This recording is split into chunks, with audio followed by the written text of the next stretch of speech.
नमस्कार विद्यार्थी मित्रांनो, दूरशिक्षण आणि ऑनलाईन शिक्षण केंद्र शिवाजी विद्यापीठद्वारे आपले स्वागत आहे। या व्हिडिओमध्ये शिवाजी विद्यापीठाच्या MA कोर्सेसच्या संदर्भात ऑनलाईन रिझल्ट कसा पाहावा या संदर्भाचं मार्गदर्शन करण्यात आले आहे। सर्वप्रथम आपण विद्यापीठाच्या वेबसाईटवर म्हणजे uniShivaji.ac.in या वेबसाईटवर जायचं आहे। वेबसाईटवर गेल्यानंतर आपल्याला इथे काही टॅब दिसतील। पहिल्यांदा ही ॲडमिशनची जाहिरात दिसते, त्यावर स्किप करावं त्याला आणि त्यानंतर तुम्हाला इथे काही टॅब दिसतील सुरुवातीला। त्या टॅबमध्ये आपण पाहतो की वेब ॲप्स नावाचा जो टॅब आहे मूडल सर्व्हिसेसच्या खाली आणि एक्झाम सेक्शनच्या मध्ये, तर त्यावर सर्वप्रथम क्लिक करावं।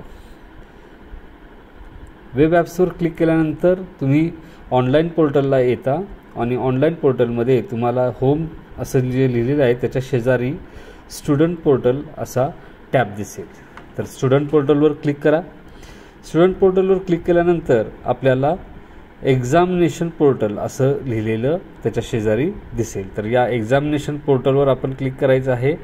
एक्झामिनेशन पोर्टलवर क्लिक केल्यानंतर तुम्हाला त्याच्या खाली थोडं अपडेट होऊन आपल्याला ऑनलाईन स्टेटमेंट ऑफ मार्क्स म्हणजे तुमचा रिझल्ट जो आहे तो तुम्हाला ऑनलाईन इथे या लिंकवर पाहायला मिळेल। तर त्या लिंकवर क्लिक करा, ऑनलाईन स्टेटमेंट ऑफ मार्क।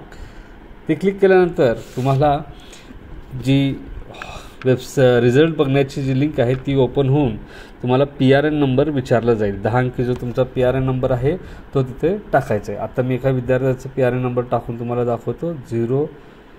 02023।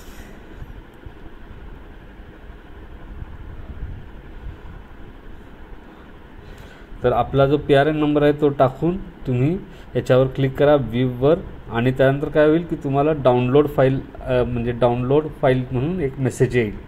तर हा मेसेज जो आहे तो तुम्हाला फाईल डाउनलोड करण्यासाठी म्हणजे तुमचा जो रिझल्ट आहे तो PDF फॉर्मॅटमध्ये डाउनलोड होऊन जाईल। तर तुम्ही डाउनलोड अगेन म्हणा आणि अगेन म्हटल्यानंतर म्हणजे दिसल्यानंतर तुम्हाला दिसेल। तर कीप असे म्हणा आणि तुम्हाला ते वेबसाईट रिझल्ट डाउनलोड झालेलं दिसेल आणि असा मेसेज येईल। तर PDF व्ह्यूवर तुमचं जो PDF ॲप असेल त्यातून तुम्हाला असा तुमचा रिझल्ट हा पाहता येईल। धन्यवाद।